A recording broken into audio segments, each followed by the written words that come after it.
Well, so, okay, let's start off by how are you quarantining? What is that like for you?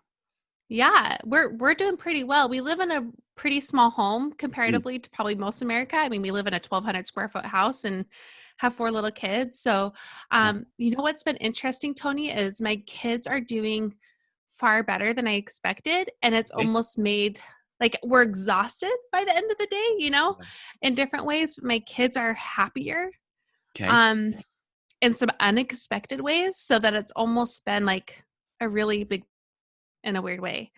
Yeah, So and I love that we're you're doing starting there well. because I feel like that's what I'm seeing people bring into my office. A lot of moms in particular that feel like they are allowed to maybe slow things down a bit. There aren't as many Yeah, expectations, but then it feels odd to say I'm flourishing under quarantine. But sure. yeah. Yeah, But we're definitely, I mean, we had a breaking moment for sure this week. I feel like did you? all of us did. Yeah, Yeah, because we're 6 weeks in to yeah. quarantining. I think we're starting our seventh week. So I Wow. think it did, everything did hit this week one day for sure. Yeah, But then we got back in the swing of things. So overall, yeah, we're handling it okay, I yeah. would say.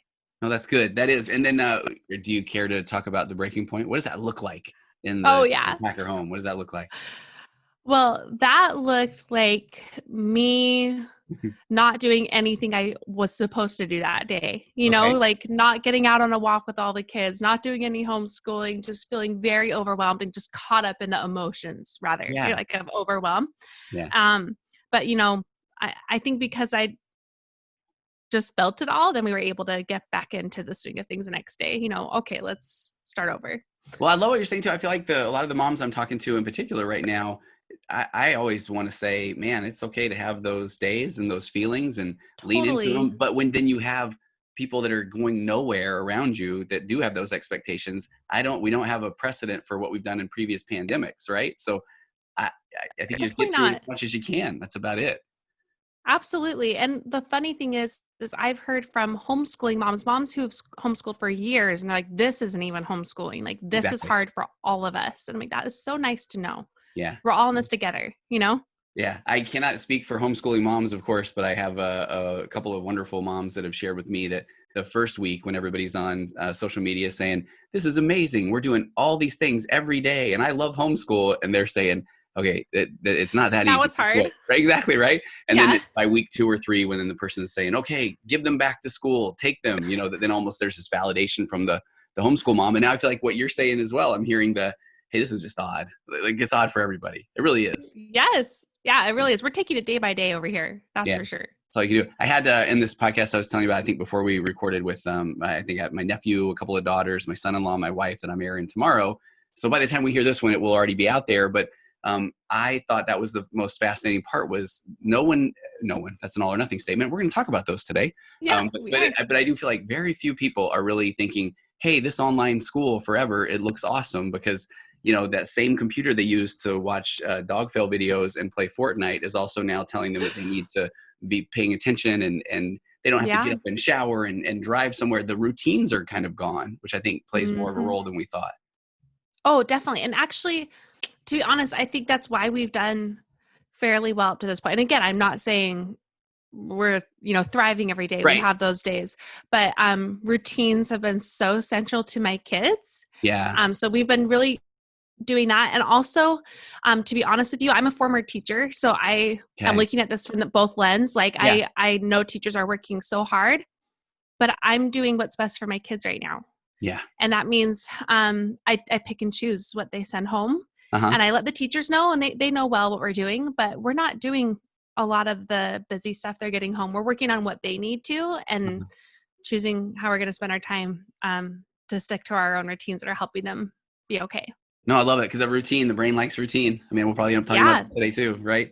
Hey, they need it. I felt like this is a perfect segue to jump into perfectionism, but can I just give a little bit of But, praise and ask a question first, though? oh, sure. So Yeah. your podcast program, the podcast course that you're doing with Rachel, Yeah. I've been throwing people your way because I'm guessing you get the same thing. I now feel like weekly I get people saying, "Hey, just super quick, can you just tell me everything you know about podcasting and how to create a podcast course?" Do you get that often? Yeah. And that's actually why we started our course, Okay. because it became a part time job for me to answer people's questions. And it Yeah. was just too much. It's not something you can do like in 15 minutes, you You know? can't, because I mean, it's like years in planning, and there's failures and successes. And I was doing the same thing. I was creating a Google Doc, Yeah. and I'm doing a little bit of, I was actually going to put this on my website. I like your course far better, but I've been doing a little bit of one-on-one podcast consulting is what I say. But even Yes. then you find out that within an hour long session or appointment, you just can't cover everything. So Absolutely. And that's how I did it too for about like 2 years. I did okay. one-on-one. And then even then it was like exactly what you said, like you can't cover it all. Yeah. So where do Even people closer. find people that want to do podcasts, that want to email you and me both, and we want your emails and we love Sure. you to death? But what's We easier? Where want do to they hear go? you. Where do they find you if they want to, you and Rachel, Well, where do they find that course? yeah. So you're speaking to Rachel Nielsen of 3 and 30 Takeaways from Moms podcast. We're business partners for Podcast U. It's short for Podcast University. So they can go to podcastu.co. Okay. Our doors are closed right now for courses enrollment, but they can just email us and we'll let you in. We'll just communicate with you, or they can sign up for our free weekly emails that are Okay. very good. Like we give amazing tips every week on podcasting that I think is. I mean, people should be paying for it. It's really great. Yeah. No, I'm glad you're doing that though, because the podcast is amazing, and we love doing. You and I both love doing podcasts. Yeah, Everybody it's in the world to have awesome. a podcast, but they are very frustrating, and when people don't really know how to navigate. So I'm That's grateful that you're hard. doing Yeah. that. Okay. Thanks, Our Tony. our topic today, Monica. This is going to be fun, right? Perfectionism. I love talking about this. Okay, so tell me why. Like, because a lot of people hear this topic, and there's a lot of fear around this. And I talk about this often. I would say at least daily with somebody in my office Really? about Yeah. perfectionism. Yeah. So tell me about where you kind of start with this, or why do you enjoy talking about it? What's your experience been with perfectionism? Well, I enjoy talking about it first just because I think so many people don't even see themselves as perfectionists. And it's really a revelatory thing for them to discover about themselves that so much of what is holding them back is in fact perfectionism Yeah. and not laziness like they thought it was, or lack of being a go-getter, or not having enough self-discipline. Like they've given themselves too much credit in the most negative ways Right. because they're not realizing what really is at play here is perfectionism. So that's why I love talking. It's really helping people interrupt some bad cycles in their life and bad routines and bad ways of thinking about themselves that are not helping their growth. And I've seen women really take charge of their personal development in ways that have changed their entire lives because they are now believing in the process, which is getting messy, Yeah. making mistakes, being persistent and flexible, but it involves pushing against that perfectionism in ways that are challenging, but so worth it. Yeah. So worth it. And I feel like, tell me if you agree, but I do feel like a lot of times if I'm looking or working with somebody that is struggling with anything from depression or anxiety, eating disorders, a lot of these coping mechanisms, that sometimes these come as a way to try to deal with the feelings around perfectionism, or those feelings around the I'm not enough story. Do you find that's the case? Totally. I think the root to, I say perfectionism is a spectrum. So some people are the stereotypical kind, the overachieving perfectionist. Yeah. But I think most people are on a spectrum, and it usually actually leans to the other side where they're underachieving, where they are in a holding pattern thanks to perfectionism. But either wherever you are on the spectrum, the root is the same. You are measuring your worth off of outcomes. Yeah. So you're propping up like what's on the exterior, both in appearance and in successes and achievements, as standing in for your worth. And when you do that, you are doomed to fail, and you are doomed to not have a whole, sense of self therapists talk about, because it's on the exterior and you're just setting yourself up to never feel like you've arrived. And I've been all of like that spectrum I talked about. Yeah. I've been both sides of that spectrum and everywhere between. And my life really did change 5 years ago when I finally decided to lean into the mediocre. Okay. And to take my worth off of the outcome and move it more to the internal. And not only do I feel better about myself and I'm more myself, but I've actually grown exponentially. Yeah. And taking perfectionism more off the table. I still deal with it all the time. It's still a part of me. But well, and that's why I know I want to, one of my goals today is I want to be able to, I like what you just said there of when there's the acceptance, and you and I had on one of your courses. I love how you teach this. We're talking about that acceptance and commitment therapy part of the acceptance. I feel like once we have that acceptance, that is when we actually truly start to move forward. And that is a scary That is, talk about a faith principle there of not knowing, because if we let go of that, but I just need to make the $1,000,000, I just need to be the perfect mom, I just need to do Exactly. the whatever. When we can Yeah. let go of that, I'm not saying that then all of a sudden we have the $1,000,000 and we are the perfect mom. No, but we don't Yep. realize how it's holding us back, right? Absolutely. Yeah. Yeah. So I want to hear And so you I want to hear more of your story, like your experience. Like, tell us some sure. stories. This is what I love about your podcast as well. Is so I don't know, what comes to mind when you think about that 5 years ago, whether it was it a breaking point, or was it what was your, Mm, process like in that embracing or accepting? I don't know. Talk to us. definitely. Okay. Well, I feel like I have to scoot back a little bit Okay. further than that, because when I was 20 is when that, like, my whole life up to that, I was that stereotypical perfectionist, like the Okay. overachiever, all the extracurricular, all the best grades, all the leadership positions, like everything you can think of. And it all came tumbling down for me in college, with the eating disorders, like all those Okay. mental struggles you described, like depression, anxiety, eating disorders, it was all there. Okay. Um, and I had to come face to face with that was not the way I could live my life anymore. Yeah. And so, that was, 13, almost 14 years ago. And so can I ask you, Monica, so I like how you're Yeah. saying up to that point, do you feel like you were achieving what would be viewed as success, as getting, leadership positions or good grades or popularity, or did you have a lot of those things? I I did, but I honestly think it was a facade. Okay. It was something I was so pressured to uphold. And like I said, it's an impossible Yeah. measurement of your worth that you're constantly on this will of trying to maintain it. And in the process is when I really completely lost myself. Wow. Really. And I mean, I almost lost my life over this. So I'm not even being, Yeah. I'm not, what's the word, exaggerating, Yeah. just what a significant low and series of lows this was for me, and how I had to fight for tooth and nail to recover from my eating disorders. And in the process, though, Tony, like, I went to the other side of the perfectionism spectrum. I didn't even know that I was still doing the same thing when I Wow. was too terrified to try then, Okay. because I thought if I tried hard in my life, like if I set goals, if I plan my day I did before, that I'd go right to living like I was before and be miserable and go right to the eating disorders again. And I was trying so hard to stay away from it that I wasn't growing.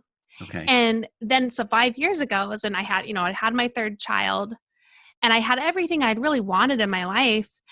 And I felt like I had what I wanted, but I wasn't living it. I felt like the exact way I had felt 14 years ago, almost depressed, anxious, suicidal ideation, lots of shame. Yeah. And it's because I lost myself again, also to perfectionism, because of fear of not measuring up. I wasn't trying anymore. Okay. So feeling like that pendulum had swung completely the opposite direction. Uh huh. Okay. Absolutely. And so, I actually went back to therapy, not realizing I needed it. And Yeah. again, came face to face that I was still caught up in perfectionism, and that I had to start messing up and being a real person. A big part of perfectionism is detachment. Yeah. Okay. You detach yourself from yourself, like your own intuition. You detach yourself from others because you're putting yourself in a place of being unknowable. So how And did you that's start how to I was in both ways. Uh huh. Well, how did you start to detach then? I mean, when one recognizes that you're on the other end of that pendulum, how Yeah. do you then, are you, and you, like you said, I love how you say you were afraid of going all the way back to the Mm hmm. perfectionist side. So you talked earlier about this concept of mediocre. I mean, is that where that started to come in? Absolutely. I mean, I had this list of things that I wanted to start doing again, like things I had thought about forever, writing and baking and starting a blog 10 years too late, and that was all, like, for so long I'd had all these excuses, like, it's not going to be good enough. Nobody will like it. I don't know what I'm doing. Like, is that going to lead up to anything? And I decided to just try them and to just do them without worrying about where they were going to take me or what I could achieve or do from them. And that's how it evolved to one thing to the next to the next. But yeah, it really was just leaning into the mediocre side and being okay with it. And part of that honestly meant, I started to write, like I told you. And Yeah. that's when I started to share more of my struggles and ways that nobody knew. Like, when I was struggling with my eating disorders, Not even my roommates, Hmm. not even my best friends, not my family, even my husband. After we got married, and we actually didn't, he wanted to date for years, and Yeah. I put him at arm's length because I was in the middle of trying to recover from my eating disorder. And even in, we got married, and like a year in, I had, something about, like, on our family blog, so not even, this isn't later, but I mentioned something about dancing, how much I missed. And one of his sisters somehow picked up on, like, maybe I lost my love of dancing because of an eating disorder. And so she asked him and was like, "Does Monica have an eating disorder?" And he said, "Oh, no."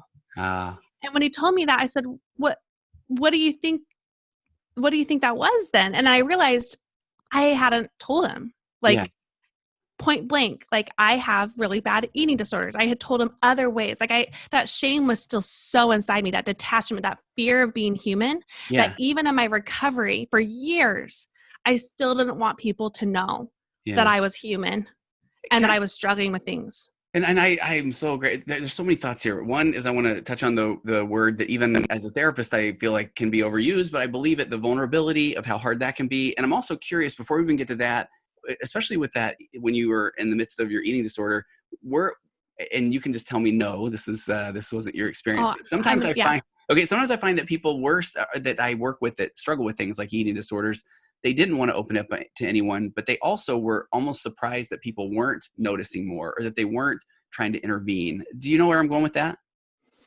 Um, are you asking if people intervened or would have Or no, noticed, or did you want people to, even though you weren't willing to put um yourself out there, was there a part of you that just thought, man, somebody recognized this, or somebody helped, somebody saved me in a sense? yeah, I had definitely felt those for sure. Like, I needed help and I wanted help. I didn't know how to say it Yes. point Yeah. blank to people. But honestly, Tony, at that point of my life, I had never received more praise than then. Wow. Okay. So people didn't want to see it, Yeah. even the people closest to me. Okay. Okay. They didn't want to see that as a problem. And a lot of it too, Tony, honestly came because in my mind, part of why I didn't point blank tell people about it is because in my head, I had the wrong eating disorder. Oh. I didn't have the good kind. Okay. I had binging and purge exercise. And to me, that was not, that was a more shameful eating disorder than, like, anorexia, you Wow. know? Okay. Like, I had tried to be anorexic for like 10 years and it didn't work. So then I failed and Felt like became you, a yeah, so you felt non-purge. like you failed. Yeah. And then when you said that, Yeah. and when you said that people even gave you more praise, I feel like that's one of those situations where, bless everyone's heart. When people don't know what to Yeah. do, they often feel like, I'm going to tell that person, no, no, no, you're amazing, thinking that that will be enough to raise them up to, raise their baseline up to be able to overcome something, even if they see it. Yeah. Uh-huh. Totally. And it's been one of those things, like, I've pondered how to deal with this too when I recognize people that I'm like, I Yeah. wonder if they're caught up in the same things I struggled with. And I hear friends or family members worrying about it or talking about it and nobody's saying anything. Yeah. And it's scary to do. And I've had to do that. I've had to say, can we talk about this? And are you struggling with this? But the sad thing is, and this well, that people who are really entrenched with eating disorders will deny it. Yeah. They need to come to a place where they are ready for help. And at that point I was, because I knew knew my life was in jeopardy, both literally and figuratively. I knew that had taken over everything. Yeah. I And I can didn't want to live now, that way. and I can see us now going, we could go hours, because now I feel like, man, I would I love know. to, one of these days we do another one where I want to explore that. I know as a Sure. therapist that people aren't going to necessarily get the help until they really feel like they need the help. And even then, what I think a lot of times I see in my office are people that want to just come and then hope that just by coming to a therapist or talking about it, that then everything will just magically go away, because there's that experiential avoidance or not really wanting to have to do the things that they think that they have to do. Yes. And right, I mean, and so I don't know if that was a part of your process as well. Of was it a lengthy process to start to really make change? It was a lengthy process, but not because of lack of trying. Honestly, actually, I think I'm one of those people that I am willing to do whatever it takes Okay. to work on things in general. That's just my personality. Yeah. Um, but what was interfering with my recovery was that I wanted it to be, because I was working hard on it, I wanted it to be fixed overnight. There you go. Okay. Yeah. Yes. And so honestly, one of the best moments that happened in my therapy then was a therapist telling me that I was going to struggle with this the rest of my life. Okay. And that took a big burden off my shoulders, because it made me think it's not up to me to fix this overnight. And I will have to put in work for years. And I honestly can say, like, I actually don't think I struggle with that Yeah. anywhere near to the extent that I did before. It's something I'm aware of, Yes. and I make sure that I'm being careful with. But every single year that passes, it's less and less and less in my head, and Yeah. less something that takes hold of me. But even just having that permission, though, to know that I couldn't do my perfectionist thing with this and fix it with Yeah. pure grit, that Yeah. was really a relief to me. I'm glad you shared it that way. And I try to whether I'm working with addiction or whether I'm working with any of these sort of things, I like to say that what you just said, but where it's going to feel less and less. I mean that, It because I will. think when people say, I know I'm going to struggle with this the rest of my life, part of me does want to say, yeah, but it's going to look so much different. But I know It sometimes people does. need to hear in that moment that, you bet, okay, let's just embrace that. But it really does, because right, those skills become so good. I always just say, you can, yeah, you'll note that thought, and that's one that used to have a Yes. lot, right? I love noting things. I still, all the time, I still have these thoughts of imposter syndrome, or Mm-hmm. the big what ifs, or what if no, all of a sudden people stop listening to a podcast or coming to therapy, and Mm-hmm. instead of it being this like fear, there's a little bit of like, oh, okay, there's that thought. We'll kind of, Noted. gotcha. Thank you, Yeah, brain. it has Yeah. less hold on you. And I will Yeah. say it did take me for several years, I didn't think I was improving. Like Uh-huh. a lot of how I was behaving was, but the internal struggles were just like an alcoholic who's trying to avoid the drink. Yeah. But now it's far different.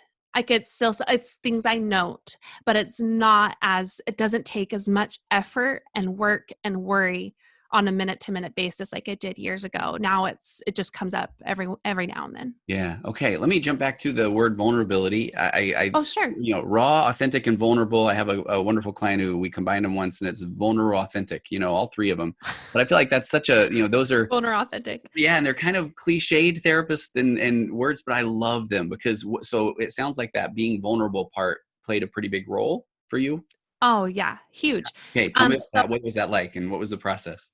yeah, so when I started to lean into that mediocre Monica side of me Huh? 5 years ago, that didn't tell me actually opening up a lot about the struggles I was facing. So, but I didn't choose the best medium. I think that's when I started a website and I was like, "Hey world, I struggled with eating disorders. Hey world, I have big faith crises. Hey world, I just was Yeah. Yeah. letting it all out." Yeah. Um, and I say that wasn't the best medium to maybe jump into it with, just because it almost was a strange way of me being vulnerable without being really vulnerable, because I didn't have sit conversations with Yeah. my parents or my siblings, or my spouse even. So it was almost my way of telling people that I love the most without really giving them that space. And Yeah. so I've learned that more in time. I mean, and, God bless them all. They were really patient with me, but I think it was more alarming, even though for them it was more alarming. But for me, it was such a release, and it empowered me and showed me. I mean, they talk about the power of vulnerability all the time. And I know Right. that's another thing people roll their eyes about, but it Right. truly did empower me and it connected me. So like we talked about, perfectionism is a big disconnect. Yeah. When I started talking and showing that I'm human and I am struggling. I do not have it all together, but not in a so follow me on Instagram way, but a real genuine, you know, face way, even with my friends. It connected me and with people, and it connected me with my spouse and my family and myself in ways that have healed me so much. They Yeah. really have healed me.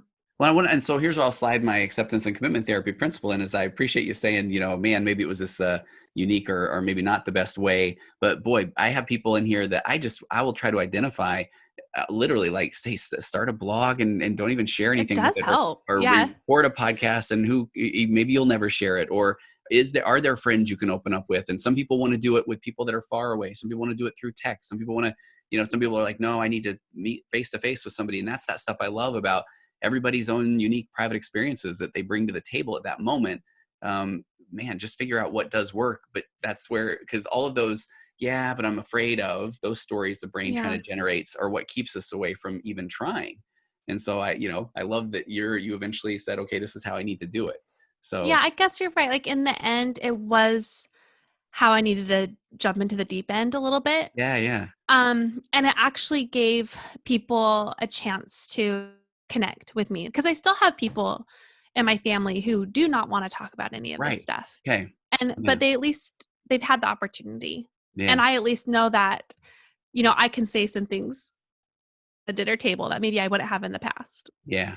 And that's okay. And not in like a bold, like I'm gonna, be that person now, but more just like, no, it doesn't need to always be that way. Yeah. Cause I love, and thanks for validating that too. Because I will have people often say, I know I should want to just, or I know I should just say something about it. Or someone will say, I know I shouldn't want to just text about it. Or and again, I want to go with the, hey, there's no conditions on this thing. There is no, you should or shouldn't, or the way you do it. Let's just talk about what's a workable or productive thought for kind of our goal of getting that vulnerability out there. And then let's look at kind of what's in the way. Yeah, definitely. I agree with you.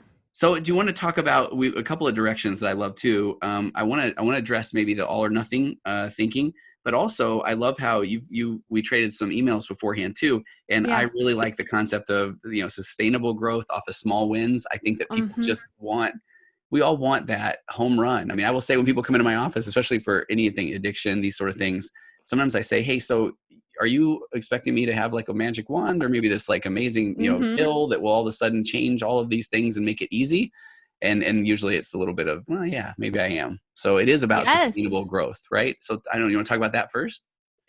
Absolutely, because this is something I've really grown passionate about because when you talk about perfectionism, it's easy for people to discount themselves from that because they're like, oh, I'm not this, I'm not that. But I think everybody falls for all or nothing thinking. Yeah. And basically at the root of that is falling for this lie that overnight success is possible. Yeah. And that it's lasting. Yeah.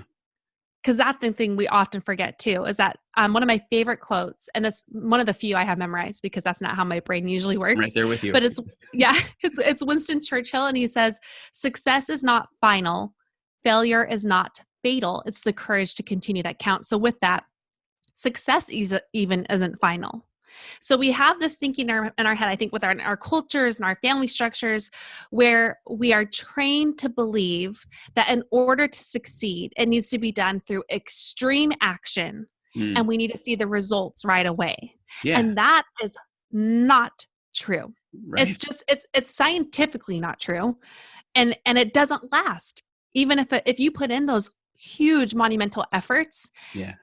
I mean, not even 9 times out of 10, I would say way higher, 9.8 times out of 10. Are you going to go right to burnout or overwhelm or even worse, back to, bouncing back to the bad habits or cycles? It has to be done small. And you have to believe in the process. The process is not overnight and it's not huge actions. It's small, meaningful steps. Gradually built upon each other and over time. And this nobody wants to sign up for this, right? Like nobody wants to sign up for that. No. They're like, hey, in 10 years, you'll be changed. Exactly. Like, no, people want it in 2 days, but really, if you want lasting change, then you need to believe that this is the process. It's James Clear talks about this in Atomic Habits, how like you have that valley of disappointment. When you're on that growth scale and you just don't believe you're changing. Yeah. You're disappointed because you don't see the fruits to all your yet. But if you just keep going and push through that, you're going to break through that plateau and you are going to grow in exponential ways. And that's the process. It's getting into the muck of those small steps and wondering if it's working, feeling overwhelmed, sometimes stressed, making mistakes, trying again. And then all of a sudden you look back and you realize, oh, I actually have grown and I have evolved and I have changed. Like, I guess it is working. Yeah. That's the I, process. for people that aren't runners, I feel bad anytime I go into talking about running, but I think I I know realized I over talk about this all the time too, but it's right? the best, yeah, It kind of is. It's comparison. like that every day waking up and getting the miles in. And some people like to call them junk miles, or some people say, I wasn't feeling it today, or all those things. But then over the course of just months and years, and you just get those base miles in, and you start noticing that, okay, you go run the half or the full marathon, and it's a little easier than you thought it was. And you want to, it's just a Definitely. sustained growth, and when I started bumping into these longer distances, even to myself, I would think, hey, who can run 50 miles, 100 miles, whatever. And it was like, Yeah, well, you just kind of do it a little bit here, a little bit there. And little bit. yeah. And we Uh, talked about this when you were on my podcast of 2019 about how I've been myself to swim yeah. as a Yeah. non Yeah. and like literally terrified, not even figuratively, literally terrified of swimming and could not swim because I've had ear problems my whole life. I wasn't allowed to put my head in the water. So Mm-hmm. I only learned to like doggy paddle. And Yeah. now I don't have to wear the earplugs when I'm in the shower like I used to, so now I can swim, Yeah. but I'm so terrified of water. But I'm not going to draw this out, but basically the only way I learned to swim, 3 years ago, I started swimming 20 minutes a week, Okay. just 20 minutes a week. And you would think that would do nothing because in the beginning, I mean, it was probably like 6 months of me standing up a quarter through a lap, not Okay. even making it halfway, standing up and choking my guts out while all the old people swim past me, like Yeah. circles around me. And now, 3 years later, I can swim a half hour straight, no stopping. Yeah. The only way that happened is because I believed in the process, that Yeah. if I consistently tried imperfectly, that I was going to get somewhere.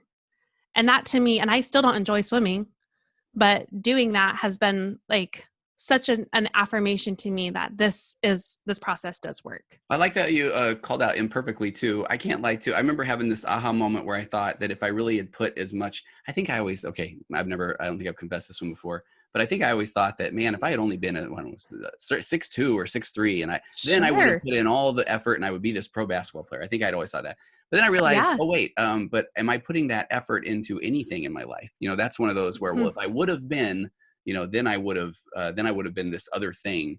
And I remember thinking, okay, that was a big epiphany or an aha moment. And then I realized, though, okay, well, now I can put this effort into ultra running. So I start putting effort into ultra Yeah. running, and I realized, oh, I'm still kind of a mid packer. And then I thought that's okay, And then I Mm, realized, okay, my goal is just to be me and to be present. And why do I enjoy these things? And what are my values? And same thing with like definitely. the podcast, right? A podcast, when you put something out every week, and there are people that have probably put in less effort that are far more popular, or people that have put in more effort that aren't, or all I can do is do the things that I think are important to me. So, and I don't know, Definitely. right? When you say mediocre, do people give you any pushback to that word?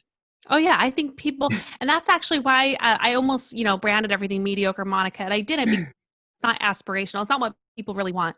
Really, Yeah. what they want is a radical growth. But that is what I'm promising, but not in the ways that they're being primed to believe in. I think that Yeah. overnight stuff. But yeah, people don't really want to lean into that. But when you do, I mean, where you get is way better than where you currently are. Like it will surpass where you think. And I will say, Tony, like I fall for this lie all the time still. Like I still get really disappointed Yeah. that I started a podcast around the same time as so and so, and wow, how are they so much bigger in so Yeah. many ways? And I get caught up in that too. It's going to be around us all the time, and Yeah. it's just I think it takes one of the clients in my coaching program, and I just coach people on like personal development, so not Mm. like these like like I'm not a therapist. What you do is incredible. But even then, like we were talking about this process, and one of my clients said it takes the greatest of courage to do the smallest of things. Mm.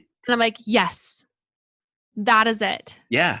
Even That's the process. when I was setting up for our podcast, I did I mean, 45 minutes ago, I was doing the whole thing about, man, I've been doing this a while. I'm approaching 200 episodes. There are people that have far more. I was doing the same thing like 45 Yeah. minutes ago, right? And then I noted it. And then, all right, thank you, brain. Yeah. And let's go do this podcast with Keep Monica, going. right?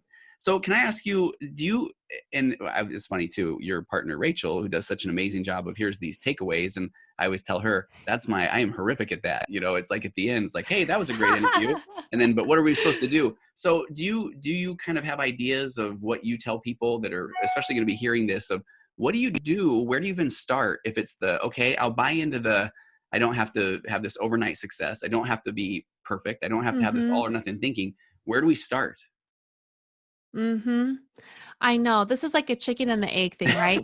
Yeah. Because I think I didn't realize I was, creating a process and Uh-huh. leaning into this. I didn't realize that I was basically doing a giant years long experiment, and that's what Okay. I've been doing. But if I were to distill it down to like where to start, I would say, and this one seems kind of meta, like a little bit like, is that really going to help? But honestly, I think the number one thing people need to get real about is who they want to become. Yeah. Okay. Like, who do you want to become? What type of person? And I'm not talking about achievements. I'm talking about values. Like Yeah. I mean, that That was one kind of interview big I in it. had with you, Tony, Yeah. that is something, and like I told you, my brain, like things go in and out, in and out. And with you, I'm like, I remember everything you've taught me. So No, I thought about the same one. values are central. I want my people to find my people. See, that sounds so arrogant. I want my No. audience to find you. We got to talk about that too. Like, how do we still get access to that? Because I love that interview as well. Well, how about I'll send you the link and you can put it in their show Okay, notes. But cool. it's How to All right. Stop Hating Yourself by Tony Okay. Overbay. Okay. And I'm going to send them the Oh, second version okay. of that, I was gonna the say, because newer version. I still use yours. That one. I thought you were talking about in the program, me being very vulnerable. That one that Oh, we did, no. because I felt like you Yes, we did. did talk about that. Okay, because that how to stop hating yourself. I can't lie. That one's. I think I might have shared this with you a while ago. That one's on one of the ones I send to people as well, because I And which use. made me laugh because I did such a weird editing job. Will you please send them the new one? I This will. is this is Okay. us showing though, like it's a process. Like Tony was Yeah. experimented on when I tried a new way of editing and adding in music, and the second version is way better at that. But again, at the heart of this is you need to know what matters to you and who you want to become. Because for me, a large part of how I've been able to lean into this is because I realized who I wanted to be was someone who was a lot bolder than I was Mhm. currently being, someone who is more ambitious and creative and wholehearted and real. And those all came back to some big values that I was missing. So I had to get real about who I wanted to be. And then with that, tons of research shows, and I love self-development. I love reading all the books, but over and over they show that feelings, along with acceptance and commitment therapy, feelings follow action. Yeah. So you have to start acting the part of a person who would be Yeah. acting bold. So it's not so much, and this is where people get confused, and I get it because I can't give people an A to Z step process, Right. but it's getting to the heart of acting the part that you want to play, and it's not so much about what you, it's who you're becoming, Yeah. and that's where you have to get messy, Yeah. Because the and values. you start acting the part. Well, Yeah. you realize all of those. I always say that's the shoulds, the growing up feeling like, well, I should think this, or I should care about this, or I should feel this. And anytime we're trying to do something based on a should or how I'm supposed to feel. They talk about how that those become these socially compliant goals. I mean, so it's Hmm. the motivation is weak and ineffective because it's going against your sense of who you want to be or your sense of Yeah, self. And I feel like that's the messy work, because it's like, I know it I'm is. supposed to care more about whatever. And so then somebody then feels bad if they don't care as much about whatever, but they're the only version of them. So the reason that they might not care about whatever that is because they're human. And so I love that. That is messy. And there's a Yeah, lot of and that's resistance to what's that. freeing about it too. We're talking about purpose this month on my podcast. So right now we're recording in April. So if people are, I don't know when this will air, but the reason we're talking about that is because a lot of us fall for this lie that we're like Bilbo Baggins or Frodo Baggins or even Harry Potter. Like we have one definable purpose that's just going to Yeah. land on us. And Yeah. it's the same with this too. It's not so much about what you do, it's who you are, it's who Yeah. you're becoming. So that is really, you're not waiting for something to be handed to you or like, this is the path. This is Right. the one ring. This is the one wand. Like, and no, you just start living and become on many. It's like, I might not be a podcaster the rest of my life. Hmm. Hey, but who I am I frozen on you? It said it's No, you froze for a second, but you came back. You might not be a okay. podcaster your life. Yeah. Okay. Okay.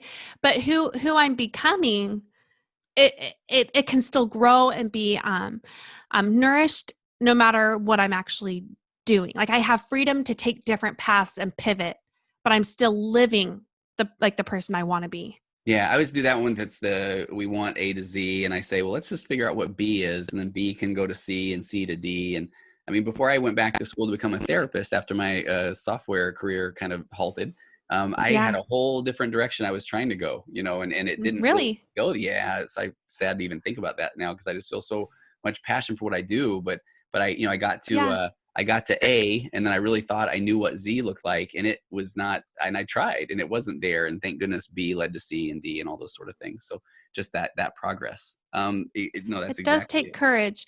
And you know what? And one thing I've been I have been trying to distill down more like what is the process? Like what does it look Okay. like? And I think it's equal parts patience and persistence. Okay. And with that you have this lens of curiosity. Like what if I try this? Yeah. Will that take me? What if I up it up in this? And that to me is the process. So are we starting to force freezing now, Monica? Are you there? Am I there? Okay, I'm here. I'm here. Yeah. Can you hear me? Yeah, yeah. I always say I'll edit those things out, and then I forget to edit them out. So I'm if so I sorry. no, that's me. That's the internet. First of all, I feel like Zoom, bless its heart, is being just hammered by life right now. So I feel like I'm Just getting waiting to be staring.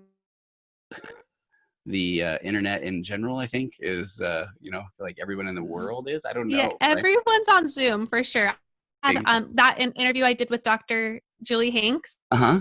was crazy in terms of Oh, editing. It was was just it? out and in, out and in. Yeah. So So far. Okay, so I got us recording again, and maybe sure. when I cut back into this, I will. Here's what I always like to say is that we just figured out basically the secret of life, but realized that it was not recording. So that was the frustrating part, right?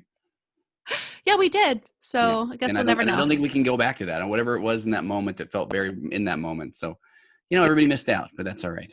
Um, Okay. Well, and maybe that's a sign because I get accused of going too long in my podcast at times. So maybe that is the Oh, okay. universe Yeah. saying, keep it nice and tight. So, all right, Monica, kind of maybe we wrap up with you talked about practical ways of moving toward the sustainable growth, and we've identified that it's we've got kind of digging into somebody's values or really the person that they want to be, and you've got the concept of I really like that letting go of the perfectionist.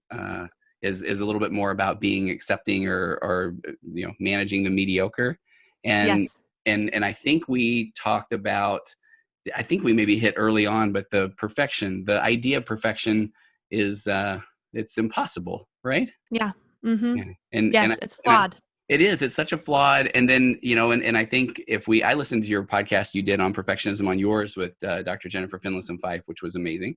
And Yeah. if somebody She wants was to go, amazing. she was. And if somebody is hearing this and they want to learn more about just perfectionism in general, I'd say go back to that episode, and I'll put that in my show notes Me too. because she just nailed it from a, one up and one down position. And I loved how she talked a Yeah. lot about, perfectionism really does come from somebody feeling like that's how they will be valued, or that's how they'll be seen, or that's what is important. Yes. And that fear of just, if somebody sees that they don't have everything together, that then for some reason they will be less than. Is that the case? Mm-hmm. Yeah. Okay. Mm-hmm. Well, Absolutely. Yeah. That woman's changed my life in many ways. So yeah, I loved hearing that because I've had her on my show a couple times talking about what she's very much known for as a sex therapist. And man, yeah.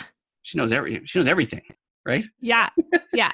She Well, does. she's like you. You guys are like, Jack and Janes of all trades. So That's very kind. That is. So I don't know, what are some things maybe we didn't cover that you would love to speak to as we kind of wrap things up before the Zoom gods hit us again? yeah. I think if we were to just send people off, what I would say is this is going to come across really terrible at first, but I hope people stick with me. Like, Okay. you are not special, meaning you are not unusually broken. There you go. I think a lot of people just are convinced that they are special because they are so unusually broken that Yeah. they can't do what they want to. They can't change in the ways that they tried and they haven't been able to do it. You're not special in that way. Everyone is broken, but also with that, I think you need to have that greatest courage we talked about. Yeah. You need to take on the greatest of courage to do the smallest of things. I was just listening to something this morning by James Wedmore. He's like a marketing online guy. So I didn't have to do with about self-development, but it really hit me what he said about taking on radical responsibility. Okay. That's what we need to do as individuals, like take on radical responsibility that this is what it looks like. It looks hard and messy and not easy and not an A to Z process, not overnight, but take on that radical responsibility because you believe that you are worth the effort and because you believe that there is more for you out there. That is where I would also say it is possible. Like you are special in that way. Like you Yeah. do have so much potential. And when you believe that and you take on that radical responsibility to work towards it in meaningful but mediocre and imperfect and messy ways, you will surprise yourself. Well, Yeah. how much you have grown. Okay, and people, I know they stuck through that. I love what you said. I did a I hope presentation so. no, I did a presentation long ago where I said one of the slides was "You're not all that in a bag of chips." That was this phrase back in the '90s or whatever. And I was ready. Yeah.